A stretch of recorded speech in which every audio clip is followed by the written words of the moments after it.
आप देख रहे हैं मातृभूमि, मैं हूं आपके साथ शोभना यादव। मातृभूमि में आज बात किसानों की होगी। दिल्ली की सीमाओं पर चल रहे किसान आंदोलन को करीब 7 महीने बीत चुके हैं। किसानों और सरकार के बीच 12 दौर की बातचीत हो चुकी है, लेकिन कोई हल अभी तक निकलता नजर नहीं आ रहा। कल फिर कृषि मंत्री नरेंद्र सिंह तोमर ने कहा कि किसानों के लिए सरकार बहुत कुछ कर रही है, मंडियां खत्म नहीं होंगी, किसानों को कर्ज पर ब्याज माफ होगा। अब किसानों को आंदोलन खत्म कर देना चाहिए। सरकार के नए ऑफर पर क्या कहना है किसान नेता राकेश टिकैत का? आइए सीधे उनसे बात करते हैं। राकेश टिकैत जी हमारे साथ जुड़ गए हैं। बहुत बहुत धन्यवाद राकेश टिकैत जी, आपने हमारे लिए समय निकाला। सरकार झुकने को तैयार नहीं, आप झुकने को तैयार नहीं। नमस्कार राकेश जी। मंत्री जी ये कह रहे हैं नरेंद्र सिंह तोमर कि हम बातचीत करने के लिए हमेशा तैयार हैं। क्या हल चाहते हैं आप? कब तक इस आंदोलन को ऐसे ही चलाते रहेंगे? नहीं, कोई हम आंदोलन ऐसे ही चलाने आ रहे कि आंदोलन हम ऐसे ही चला रहे, कहीं किसी बगैर मतलब के आंदोलन चला रहे। उन्होंने क्या क्या कंडीशन लगाई है बातचीत करने के, वो भी जरा बता तो सबको पता चल जाए। क्या कहा उन्होंने? सरकार तो पैसा दे रही है एपीएमसी मंडी के लिए, आप कह रहे हैं कि मंडियां खत्म हो जाएंगी। अच्छा, कैसे दे रहेगी पैसा? पैसा मंडियों को कहां से आ रहा? कहीं में देंगी पैसा? वे वेयर हाउसिंग बढ़ाने के लिए पैसा देंगी, मतलब बाया मंडी पैसा देंगे। वे गोदाम बनाने के लिए पैसा देंगे। उससे किसानों का क्या वो है? ये कहीं नहीं दे रहे। 1 लाख करोड़ रुपया वे मंडी को दे रहे हैं। किसानों की फसलों का रेट तो दे नहीं रहे, मंडियों में पैसा दे देंगे वे। हमको कीमतें दे दो, कर्जा नहीं चाहिए, हमको कीमत दे दो। गेहूं बेच रहा है किसान 1200 रुपया में, 1400 रुपया में। एमएसपी देंगे नहीं, कर्जा देंगे जी। 1 लाख करोड़ रुपए का देंगे कर्जा। कहाँ दे रहे भाई? किसको दे रहे? निवेश कर रहे हैं, कर्जा नहीं दे रहे हैं। 1 लाख करोड़ का मंडियों में, एपीएमसी मंडियों में निवेश कर रहे हैं। अगर मंडियां खत्म करनी होती तो सरकार निवेश क्यों करती राकेश टिकैत जी? कहीं नहीं कर रहे। कहाँ कर रहे? जाकर देख तो लो एक बार, बताओ तो। कहीं कहीं में करेंगे। इसका जो पैसा है ये किस किस उसमें जाएगा, मदद में वो बता दें। कल घोषणा हुई है, कल कैबिनेट की जो नई जो विस्तार हुआ, घोषणा तो हुई घोषणा तो 15 लाख रुपए की हुई थी। तो टेबल पे बैठी है ना, टेबल पे बैठी है ना सरकार के साथ, तभी तो सरकार बताएगी कि किस मद में कितना खर्च करेगी। कहाँ है सरकार? तो कहाँ है सरकार? हम तो बात करना चाह रहे हैं। 8 महीने से सरकार को ढूंढ रहे हैं। सरकार 22 जनवरी के बाद में नहीं मिली कहीं। टिकैत साहब, मैं चाहती हूँ, मैं इस बातचीत को आगे बढ़ाऊंगी। उससे पहले मैं चाहती हूँ टिकैत साहब, मैं चाहती हूँ कि एक बार मैं नरेंद्र सिंह तोमर की जो कृषि मंत्री हैं उनकी वो बातचीत आपको सुनवा दूं जो उन्होंने कल प्रेस कॉन्फ्रेंस करके की। एक बार सुन लीजिए, शायद हो सकता है उसमें आपको कुछ अपना भला दिख जाए और आप बातचीत के लिए तैयार हो जाएं। और तो एक बार सुन लेते हैं नरेंद्र सिंह तोमर ने कल क्या कुछ कहा, वो सुन लेते हैं एक बार। ठीक है। एपीएमसी और सशक्त हो और किसानों के लिए उपयोगी हो, यह मोदी सरकार की प्रतिबद्धता है। इसलिए 1 लाख करोड़ रुपए के इंफ्रास्ट्रक्चर फंड में उसको पात्र इकाई माना गया है और इसके बाद निश्चित रूप से एपीएमसी की क्षमता बढ़ेगी। यह भी कहा जाता था कि एमएसपी के लिए समस्या जाएगी, तो आप सब ने देखा जब से आंदोलन शुरू हुआ है तब से लगातार पैदावार भी बढ़ रही है, लगातार खरीद भी बढ़ रही है और दलहन और तिलहन की भी खरीद बढ़ रही है। और जहाँ के लोग आंदोलन में अधिक हैं वहाँ के किसानों को हजारों करोड़ रुपया उनके अकाउंट में इस बार एमएसपी पर खरीद करके पेमेंट किया गया है। मैं आपके माध्यम से किसान यूनियन के नेताओं को यह अपील करना चाहता हूँ कि वो गंभीरता से इन सब चीज़ों पर विचार करें, आंदोलन को समाप्त करें, चर्चा का माध्यम अपनाएं। सरकार चर्चा के लिए तैयार है। टिकैत साहब, आपने सुना, 1 लाख करोड़ रुपए का निवेश अगर सरकार कर रही है तो उस मंडी को खत्म करने के लिए तो नहीं करेगी। 1 लाख करोड़ रुपए पानी में डुबोने के लिए तो सरकार निवेश नहीं करेगी ना। इंफ्रास्ट्रक्चर बढ़ेगा तो किसानों का ही फायदा है। भी सुन लो, ठीक है। वो एक मंडी भी एक इकाई है पूरे एग्रीकल्चर में। मंडी भी एक इकाई है और उसमें कर्जा देने के लिए वो कह रहे हैं। ये नहीं कि 1 लाख करोड़ रुपया पूरा मंडी को डेवलप करेंगे, उसको चमचमाती मंडी बनाएंगे, ऐसा नहीं उसने कहा।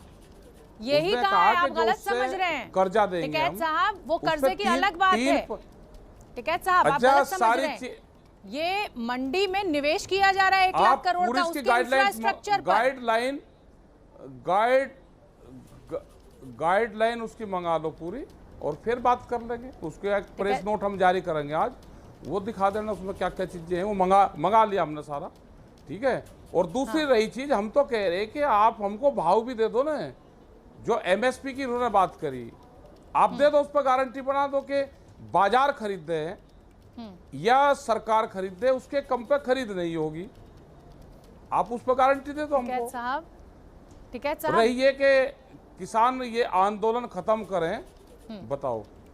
टिकैत साहब, तो मतलब आंदोलन खत्म होने की कोई गुंजाइश नहीं है? बताओ, कैसे ही चलता रहेगा? हाँ जी। ऐसे ही आम आदमी परेशान होता रहेगा? आपने सड़कें जब रोक रखी हैं, लोगों को नौकरी में जाने में दिक्कतें हो रही है, लंबे लंबे ट्रैफिक जाम लग रहे हैं, पेट्रोल की वेस्टेज हो रही है, ऐसे कैसे चलेगा?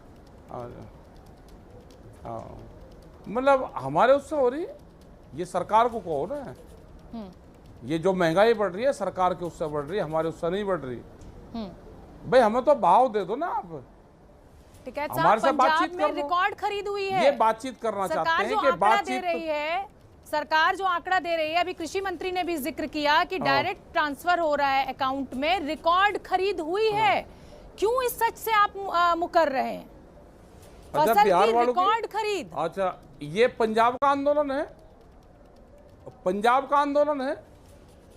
बिहार के किसान का क्या होगा, जिनकी मंडियां खत्म होगी? बंगाल के किसान का क्या होगा? ये उत्तर प्रदेश का, गुजरात का, सब जगह का किसान है ना।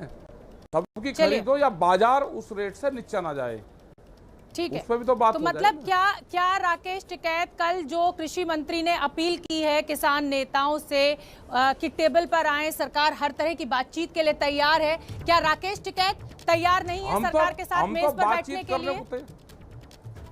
नहीं, हम बिल्कुल तैयार है मेज पे बैठने के लिए। कंडीशन नहीं, वो ये भी कह रहे हैं ना कि कानून तो खत्म नहीं होगा, कोई और बातचीत करनी हो तो आ जाओ, ये भी तो कहा है ना, वो भी बता दो एक बार। ये नहीं कहा राकेश टिकैत साहब, वो कह रहे हैं कि चैनल सारी बात से बता रहा हल है, ये नहीं निकालना कहा, चाहते हैं, ये नहीं कहा, कर रहे हैं। नहीं, ये नहीं कहा। तो अगर वे ये नहीं कहा तो हम बातचीत करने को तैयार है। आप अपने चैनल पे कह दो कि उन्होंने ये नहीं कहा, वे बातचीत करने को तैयार है, ये बता दो। ठीक है। अच्छा टिकैत साहब, मैं ये जानना चाहती हूँ कि बंगाल में तो आप ममता दीदी के साथ खड़े हुए थे, उत्तर प्रदेश में क्या प्लान कर रहे हैं? ना, ममता के साथ तो नहीं हम खड़े थे। ममता तो मुख्यमंत्री हैं, वो जब मुख्यमंत्री बन गई जब उससे मिलने गए। क्यों, चुनाव से पहले आप गए थे वहां पर? मुख्यमंत्री से मिलने गए। चुनाव से पहले आप गए थे बंगाल? हाँ, चुनाव से पहले क्यों जाना बंगाल? हाँ, बंगाल में चुनाव से पहले जाना कोई हमारे ऊपर कोई पाबंदी थी, कोई कोर्ट का स्टे था कि हम चुनाव से पहले नहीं जा सकते? गए थे, वहाँ के किसानों को ये बताने गए थे ये एक मुट्ठी चावल मांग रहे थे। किसके साथ? हाँ, तो सुन तो लो ना। अरे आप सुन तो लो। आप पहले बंगाल का बता दो, फिर यूपी का बता दूंगा। ठीक है, उत्तर प्रदेश में इसलिए गए थे, ये चुनाव लड़ रहे थे या एक मुट्ठी चावल मांग रहे थे? एक मुट्ठी चावल मांग रहे थे।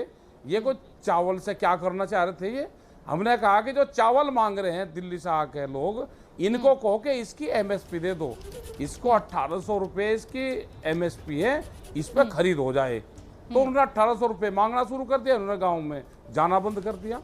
टिकैत साहब, मुझे अच्छी तरह याद है कि जब आप बंगाल की धरती पर उतरे तो आपने कहा कि बीजेपी को हराना है। हाँ, क्या कहा आपने? हाँ। ठीक है, बीजेपी की वहां पर हार भी हो गई है। उत्तर प्रदेश में किसे हराना चाहते हैं, बताइए ना? क्यों, उत्तर प्रदेश की बात कीजिए, चुनाव है ना। नहीं, वहाँ क्या दिक्कत होगी? हम उत्तर प्रदेश में जब बात आएगी फिर यही बात कहेंगे हम। उत्तर प्रदेश में भी यही बात कहेंगे ना, और क्या कहेंगे उत्तर प्रदेश में? अच्छा, ये तो बता दीजिए कि उत्तर प्रदेश में किसके साथ है? उत्तर प्रदेश में किसके साथ है? राकेश टिकैत उत्तर प्रदेश में किस पार्टी के साथ हैं? हम किसी के साथ नहीं है। हम इनको कहेंगे कि इन्होंने नुकसान करा।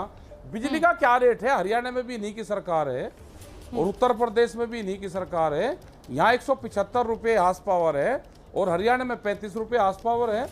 देश में गेहूं तो का रेट तो एक ही है। ये बिजली के रेट अलग अलग कैसे? पंजाब में फ्री है बिजली किसान को। गन्ने का रेट भी बढ़ना चाहिए था उत्तर प्रदेश में, 4 साल से बढ़ा नहीं। टिकैत साहब, आप तो ये कह रहे हैं ना कि अगस्त से उत्तर प्रदेश में आंदोलन करेंगे। 50 रुपए बढ़ाया। टिकैत साहब, आप तो ये कह रहे हैं ना कि उत्तर प्रदेश में आंदोलन तो करेंगे, तो किसके खिलाफ आंदोलन करने जा रहे हैं? क्यों? योगी जी के खिलाफ? सरकार के खिलाफ करेंगे। और किसके खिलाफ करेंगे? तो जहां चुनाव होगा वहीं आंदोलन करेंगे। खिलाफ करेंगे, जहां चुनाव होगा वहीं आंदोलन करेंगे ना। अच्छा, 4 साल से रेट नहीं बढ़े तो हम बात भी ना करें अपनी। रेट बढ़ाओ। गन्ने का रेट नहीं बढ़ेगा, आलू का किसान आत्महत्या करेगा, बाजरे की खरीद नहीं होगी, गेहूं की खरीद नहीं होगी, धान की खरीद नहीं होगी, हमने गन्ना दे दिया उसके पैसे नहीं मिलेंगे और हम बात भी ना करें। तो मतलब आप आंदोलन जो करने जा रहे हैं वो आप इसलिए करने जा रहे हैं कि आपको फसल की कीमत मिले। चुनाव से आपका कोई लेना देना नहीं है, सरकार का विरोध के लिए आंदोलन नहीं कर रहे हैं आप। चुनाव से क्या मतलब हम? तो सरकार का विरोध तो करेंगे, पर सरकार जिसकी है तो उसी का तो विरोध कर रहे हैं हम। लेकिन टिकैत साहब, ये भी तो सोचिए कि जिला पंचायत के चुनाव में तो बम्पर जीत हो गई बीजेपी की, आपके खुद के इलाके से बीजेपी का कैंडिडेट जीत गया। जीत तो असर तो नहीं हो रहा फिर इसका मतलब आपकी बात का? क्या किसान आपके खिलाफ चले गए हैं? ना, जीत गया, आज जीत गया हो, हमने मान लिया जीत गया। नहीं, ऐसे कैसे क्यों कह रहे हैं आप हमने मान लिया? मैं समझना चाहती हूँ आपसे। अरे, और जब जीत लिया और समझना चाह रही तो एक बार जाकर देख लो वहां पे कैसे जीत गया। ये नहीं पता आपको कैसे जीत गया? क्यों आप धांधलीबाजी का आरोप लगा रहे हैं? क्या लखीमपुर खीरी में हो रहा है? हाँ। ना आप लगा रहे हो तो आपको पता है, आप बोलने की हिम्मत नहीं है चैनल वालों की, इसलिए आप अपने आप ही तो बता रहे धांधलीबाजी। मैं आपसे पूछ रही हूँ, आप ही कह रहे। मैं आपका इंटरव्यू कर रही हूँ, बताओ ना कि धांधलीबाजी हुई। मैं आपसे जानना चाहती हूँ। गाजियाबाद में 2 कैंडिडेट, गाजियाबाद में 2 कैंडिडेट जीते, जनता ने 2 जिताए और पर्चा भरने वाला नहीं पाया कोई सामने। टिकैत साहब, 60 से अधिक जिले बीजेपी जीत गई तो क्या हर जगह धांधलीबाजी हो गई? ये कैसा आरोप है टिकैत साहब? ना, कहीं नहीं हुई। ओहो, बहुत धार्मिक पार्टी है, बिल्कुल ही धार्मिकवाद पे चल रही है, कुछ करती नहीं। इससे बड़ा कर्म कांड नहीं हो सकता कहीं जो यूपी में हुआ, नहीं हो सकता। के पर्चा ही ना भरने दिया हो, गायब हो गए। जो अधिकारी पर्चे देते थे ना, उसके में अभी प्रमुख के चुनाव थे 2 दिन पहले, वो पर्चे भर रहे थे तो वो अधिकारी वहां से गायब हो गए, वहां से सीट पे ही नहीं बैठे, वो कैंडिडेट बाहर बैठे रहे। भाई पर्चा अधिकारी थे ही नहीं, वो 6:30 बजे आए, 5 बजे का उनका टाइम था।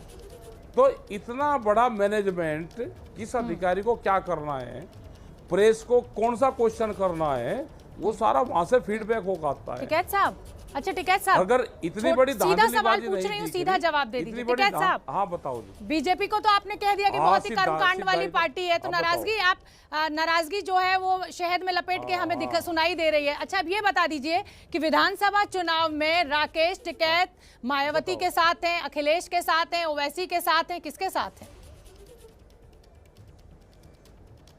जब मैं तो ये बताया कि मायावती ने 80 रुपया बढ़ाया, या जयंत सिंह के साथ हैं? अखिलेश यादव ने 50 रुपए बढ़ाया अपने कार्यकाल। 1 मिनट सुन तो लो आप।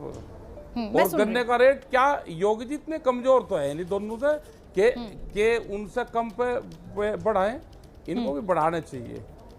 एक ने 80 रुपए बढ़ाए, एक ने 50 रुपए बढ़ाए, तो कम से कम 65 रुपए तो इनको भी बढ़ाने चाहिए।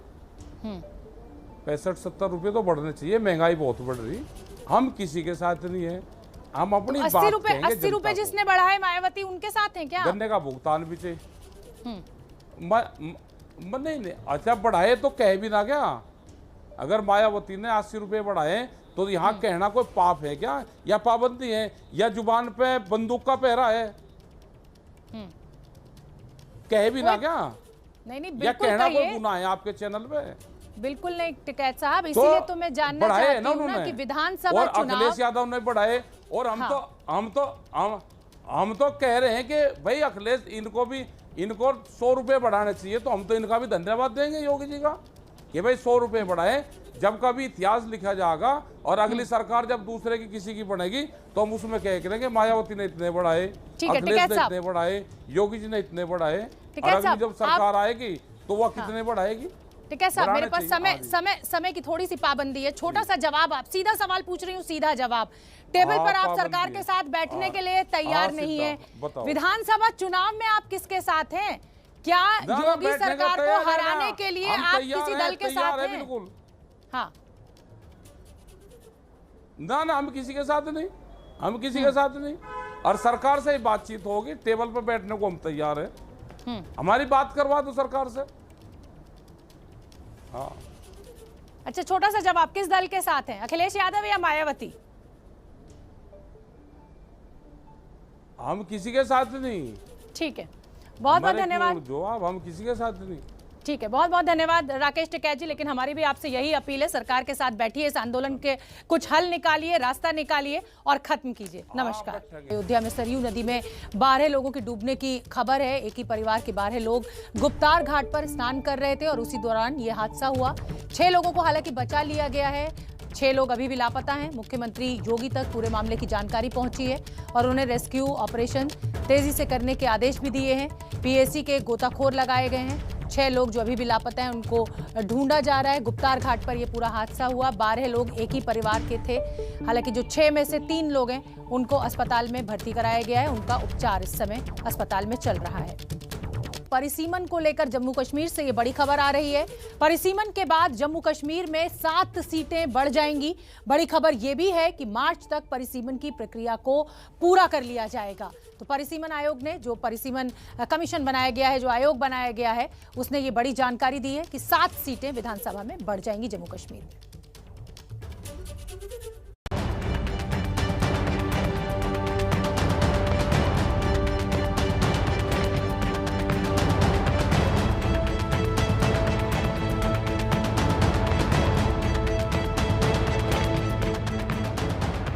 जम्मू कश्मीर के लिए सीटों का बढ़ना बेहद अच्छी खबर है। जम्मू कश्मीर के विकास की राह में उठाया गया ये कदम भविष्य को देखते हुए उठाया गया है। 7 सीटें बढ़ने का मतलब क्या है, इसे आपको समझाते हैं।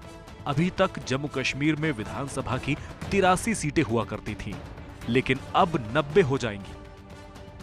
जम्मू में 37 सीटें और कश्मीर में 46 सीटें, लेकिन अब जम्मू में 44 सीटें हो जाएंगी, जबकि कश्मीर में 46 सीटें ही रहेंगी। In 2020, this delimitation commission was constituted to carry out exercise on the basis of census 2011 as per section 62 of the Jammu and Kashmir Act 2019. That is the last available census, and with the mandate to add 7 more seats in the UT and ST seats were also to be provided. The Delimitation Act 2002 provides the manner of this process. Jammu Kashmir विधानसभा की सीटें बढ़ाने के लिए परिसीमन आयोग ने 290 से अधिक दलों और संगठनों से मुलाकात की है। इन दलों और संगठनों में कुल मिलाकर 800 सदस्यों से परिसीमन आयोग ने सीटों को बढ़ाने पर बातचीत की। इन 800 लोगों से मिलने के बाद जो एक ड्राफ्ट तैयार किया जाएगा, उस ड्राफ्ट को फाइनल ड्राफ्ट नहीं बनाया जाएगा, बल्कि उस ड्राफ्ट को पब्लिक डोमेन में डाला जाएगा। मतलब जो कि आम लोग अगर परिसीमन आयोग की सिफारिशों में कुछ प्लस माइनस या अल्ट्रेशन करना चाहते हैं या कोई अपनी राय रखना चाहते हैं तो वो उसमें रख सकते हैं। उस राय को रखने के बाद अगर परिसीमन आयोग को ये लगता है कि वो राय जायज़ है और उसे इस ड्राफ्ट में शामिल किया जाना चाहिए, तो उस पब्लिक डोमेन के बाद उस राय को भी इसमें डालकर एक फाइनल ड्राफ्ट तैयार किया जाएगा। तो ये सबसे बड़ी अहम बात है। वैसे पीडीपी सहित कुछ पार्टियां ऐसी भी हैं जो लगातार परिसीमन का विरोध करती रही हैं। आयोग का कहना है कि अगर वो भी मिलने आते तो ठीक रहता। The commission met more than 290 groups of the people, including recognized political parties, registered parties, local bodies, civil societies, and these groups of 290 groups were consisting of something around more than 800 persons. आयोग ने कई बातें साफ-साफ कही हैं कि इसमें न सिर्फ पारदर्शिता बरती जाएगी, बल्कि जम्मू कश्मीर के लोगों को भी इसमें शामिल किया जाएगा। आयोग के मुताबिक परिसीमन 2011 की जनसंख्या गणना के आधार पर किया जाएगा। लोगों को किसी तरह की दिक्कत ना हो, इस पर ज्यादा जोर दिया जाएगा। परिसीमन की प्रक्रिया कानून के मुताबिक और पारदर्शी तरीके से होगी। परिसीमन में भौगोलिक स्थितियों का भी पूरा ख्याल रखा जाएगा। पहाड़ हैं और यहाँ पर बहुत दुर्गम क्षेत्र हैं। तो परिसीमन आयोग ने बिल्कुल स्पष्ट किया है कि जहाँ 2011 के सेंसस को इस परिसीमन का एक महत्वपूर्ण बिंदु बनाया जाएगा, वहीं जम्मू कश्मीर की भूगोलिक स्थितियों को भी ध्यान में रखा जाएगा, लोगों की सुविधा को भी ध्यान में रखा जाएगा, क्योंकि यहाँ पर कुछ इलाके इतने दूर दराज हैं कि अगर उन्हें एक जगह से दूसरी जगह पर आना है तो उन्हें कई कई दिन लग जाते हैं। परिसीमन आयोग का साफ कहना था कि आम लोगों की राय के आधार पर ही काम किया जाएगा। इसके लिए एक नोडल अधिकारी की नियुक्ति की जाएगी, जिससे लोगों को अगर परिसीमन पर राय देनी होगी तो वो इस नोडल ऑफिसर को राय दे सकते हैं। जाहिर है, अनुच्छेद 370 हटाने के बाद परिसीमन जम्मू कश्मीर के बेहतर भविष्य के लिए दूसरा बड़ा कदम साबित होगा। जम्मू से संवाददाता अजय बाचलू की रिपोर्ट। तो आगे बढ़ते हैं। भारत और पाकिस्तान के बीच एलओसी पर सीजफायर हुए 4 महीने से ज्यादा का वक्त बीत गया है। भले ही पाकिस्तान की तरफ से गोलीबारी नहीं की जा रही है, भले ही पाकिस्तान की तरफ से सीजफायर नहीं तोड़ा जा रहा है, लेकिन अपने नापाक मंसूबों को अंजाम देने के लिए पाकिस्तान लगातार कोशिशें कर रहा है। पिछले 2 हफ्ते में घुसपैठ की 3 बड़ी कोशिशों को भारतीय सेना ने नाकाम किया है।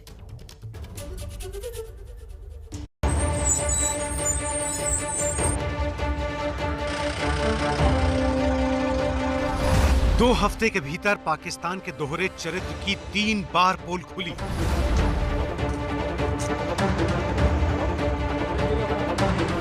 दो हफ्ते के भीतर एलओसी पर हुई 3 बार बड़ी घुसपैठ की कोशिश। भारतीय सेना ने पाकिस्तानी घुसपैठ की तीनों कोशिशें नाकाम की। पाकिस्तान एक तरफ सीजफायर का पालन कर रहा है। फरवरी में हुई सीजफायर एग्रीमेंट के बाद उसने एक बार भी युद्ध विराम का उल्लंघन नहीं किया, लेकिन दूसरी तरफ भारत को परेशान करने की उसकी नापाक साजिशें जारी है। जम्मू कश्मीर के राजौरी में सुंदरबनी सेक्टर में पाकिस्तान ने एक बार फिर अपने आतंकियों की भारत में घुसपैठ कराने की कोशिश की। करीब 2 हफ्ते पहले जांच एजेंसियों को खुफिया जानकारी मिली थी कि कुछ पाकिस्तानी घुसपैठिए सुंदरबनी सेक्टर के दादल इलाके में घुसपैठ की कोशिश कर रहे हैं। इस खबर के बाद सुरक्षा बलों ने एक बड़ा ऑपरेशन लॉन्च किया इन घुसपैठियों को उनके सही ठिकाने तक पहुंचाने के लिए। 29 जून को सुरक्षा बलों को इस बात की जानकारी मिली कि सुंदरबनी सेक्टर में आतंकियों का एक दल घुसपैठ करने की कोशिश कर रहा है। खुफिया सूचना के मुताबिक इस दल में 3 से 4 आतंकी थे। फौरन एजेंसियां हरकत में आ गईं। उनकी तलाश के लिए एक बेहद बड़ा सर्च ऑपरेशन सेना ने लॉन्च किया। मकसद था आतंकियों की सटीक लोकेशन को डिटेक्ट करने का। 8 जुलाई को घुसपैठ कर रहे आतंकियों की मूवमेंट की जानकारी सुरक्षा बलों को मिली। सेना ने फौरन सर्च एंड डिस्ट्रॉय पेट्रोल को आतंकियों से निपटने के लिए भेजा। कुछ घंटों बाद दादल के जंगल वाले इलाके में सेना की टुकड़ी ने आतंकियों को स्पॉट कर लिया। आतंकियों को घेरने के बाद सेना ने उन्हें चैलेंज किया। गिर जाने से घबराए आतंकियों ने भी फायरिंग शुरू कर दी। भारतीय सेना के जवानों ने वापसी फायरिंग की। अब तक आतंकियों को यह पता चल चुका था कि उनका यहां से बचकर निकलना बेहद मुश्किल है।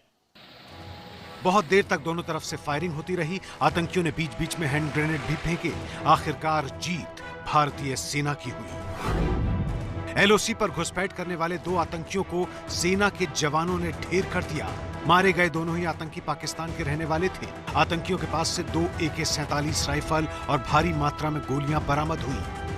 भारतीय सेना ने पाकिस्तानी मिलिटेंटों द्वारा की जा रही ये घुसपैठ नाकाम तो कर दी। 2 घुसपैठियों को मार गिराया, लेकिन इसकी कीमत भी सेना को चुकानी पड़ी। 2 जवान इस एनकाउंटर में वीर गति को प्राप्त हो गए। ये तस्वीर नायब सूबेदार श्रीजीत एम की है।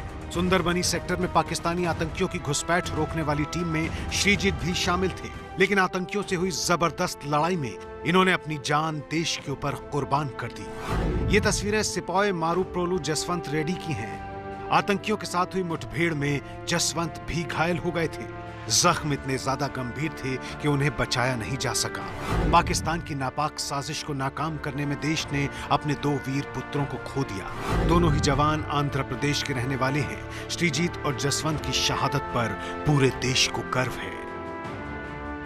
पिछले 2 हफ्तों में पाकिस्तानी आतंकवादियों द्वारा घुसपैठ की गई ये तीसरी कोशिश है। अभी परसों ही जम्मू के नौशेरा सेक्टर में पाकिस्तानी आतंकवादियों द्वारा घुसपैठ की एक कोशिश की गई, जिसे भारतीय सेना के जवानों ने नाकाम कर दिया। बुधवार की सुबह नौशेरा सेक्टर में 3-4 पाकिस्तानी आतंकियों ने घुसपैठ की कोशिश की, लेकिन भारतीय सेना की सर्विलांस टीम चौकस थी। पाकिस्तान की तरफ से एलओसी पर हुई इस हरकत को फौरन पकड़ लिया गया। घुसपैठ को रोकने के लिए सेना ने ऑपरेशन लॉन्च किया और फायरिंग शुरू कर दी। आतंकियों और सेना के जवानों के बीच काफी देर तक गोलीबारी होती रही।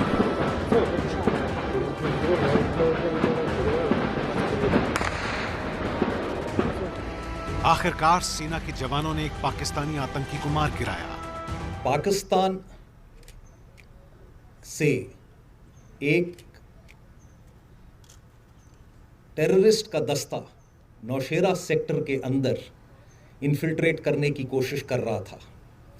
भारतीय सेना के चौकस जवानों ने अपने सर्विलेंस ग्रिड और फायर के द्वारा उन्हें न्यूट्रलाइज करा। फायर फाइट के अंदर एक आतंकवादी मार गिराया गया तथा उसका मृत शरीर भी हमने प्राप्त किया है।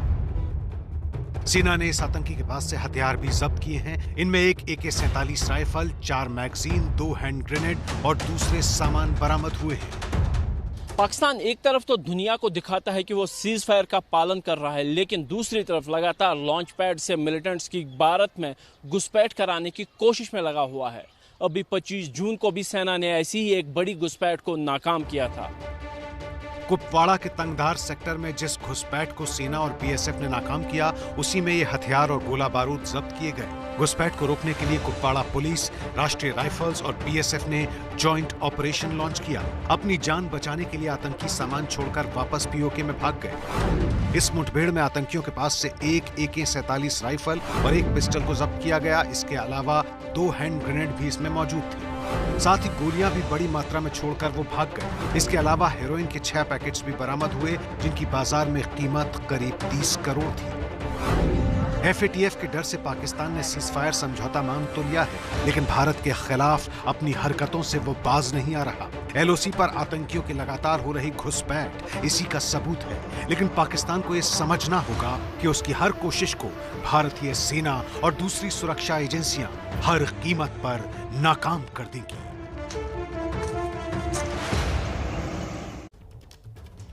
कश्मीर के बांदीपोरा में सुरक्षा बलों ने लश्कर-ए-तैयबा के एक आतंकवादी को गिरफ्तार किया है। इसके पास से हथियार और गोला बारूद बरामद हुआ है। एजेंसियों को यह खबर मिली थी कि बांदीपोरा के हाजिन में लश्कर का ये आतंकी मौजूद है। पुलिस ने सुरक्षा बलों के साथ मिलकर जाल बिछाया। चेकिंग के दौरान इस संदिग्ध को पकड़ा गया और अब इसका नाम जो पता चला है वो है मुजम्मिल शेख। अभी हाल ही में ये लश्कर-ए-तैयबा में शामिल हुआ था।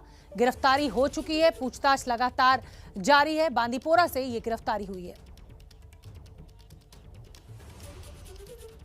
मैं बिहार की बात कर रही हूं। बिहार वासियों के दिलों की धड़कन तेज हो जाती है, क्योंकि इसके बाद उन्हें बाढ़ का कहर झेलना होता है और इस बार भी बिल्कुल ऐसा ही हो रहा है। बारिश लगातार हो रही है और बिहार की करीब करीब सभी नदियां किनारों को तोड़ चुकी हैं।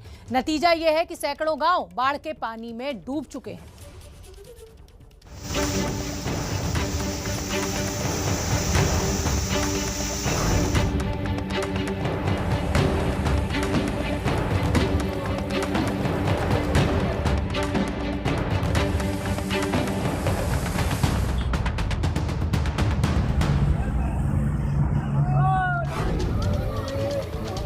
बाढ़ तो जैसे बिहार की नियति बन चुकी है। वैसे तो फसलों के लिए बारिश बेहद जरूरी है, लेकिन बिहार में जैसे ही बारिश शुरू होती है, बिहार के लोग दहशत के साए में आ जाते हैं। वजह वही पुरानी है, बाढ़ से होने वाली तबाही।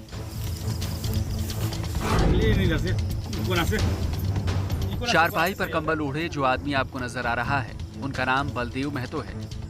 तबीयत खराब है, लेकिन अस्पताल तक पहुंचने के लिए इनके परिवार वालों को बहुत ज्यादा मशक्कत करनी पड़ी, क्योंकि बाढ़ की वजह से बागमती नदी का पानी उनके गांव बरौनी में भी घुस चुका है। किसी तरह चारपाई पर लादकर इन्हें नाव पर लाया गया। पिताजी की अचानक तबीयत खराब हो गई है। मेरे पास कोई सुविधा ना होने के कारण, पानी नदी में बहुत बढ़ जाने के कारण हम लोग आ नहीं पाए हैं। हमारा घर 3 किलोमीटर दूरी है जहाँ पर कोई एम्बुलेंस नहीं आ सकती है, नहीं कोई यातायात सुविधा है। हम लोग यहाँ से पैदल चलकर ही जाते हैं। अभी ज़्यादा तबीयत खराब होने के कारण हम लोग खटिया पर इनको लेकर आए हैं। यहाँ नहीं कोई हॉस्पिटल की व्यवस्था है। बलदेव महतो की तबीयत रात से ही खराब है, लेकिन बारिश और बाढ़ में इन्हें अस्पताल तक पहुंचाना एक बड़ी चुनौती थी। एम्बुलेंस को फोन किया तो वो भी नहीं आई। उम्मीद ये थी कि नदी पार कर जब उस पार पहुंचेंगे तो शायद एम्बुलेंस मिल जाएगी, लेकिन ऐसा हुआ नहीं। नाव पर ले जाना भी बाढ़ वाले हालातों में खतरे से खाली नहीं था। जैसे तैसे मरीज को लेकर उस पार पहुंचा गया। सैदपुर पहुंचने के बाद ऑटो से प्राथमिक स्वास्थ्य केंद्र पहुंचे, जहां डॉक्टर ने तबीयत ज्यादा खराब होने की बात कहकर बड़े अस्पताल के लिए रेफर कर दिया।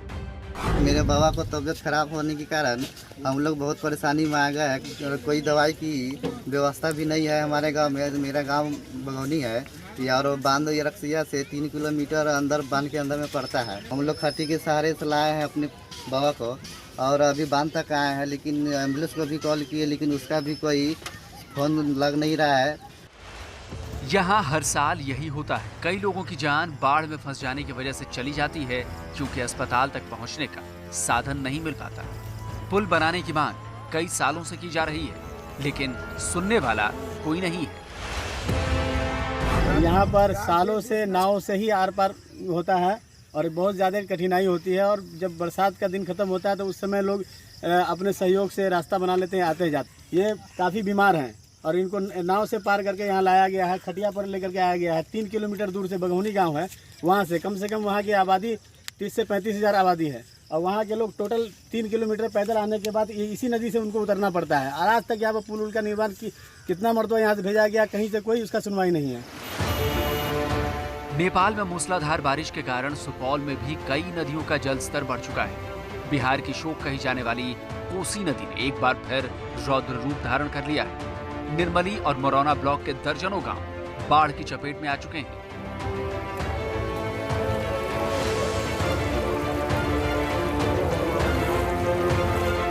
हम लोग घर से आ रहे हैं, बहुत परेशानी है। 4 रोज से पानी हेल के नहीं होता है तैरने के लिए, तो बाल बच्चा टपाता है तब आते हैं बाहर। और कोई रास्ता नहीं है? नहीं, कोई व्यवस्था नहीं है। देखते हैं।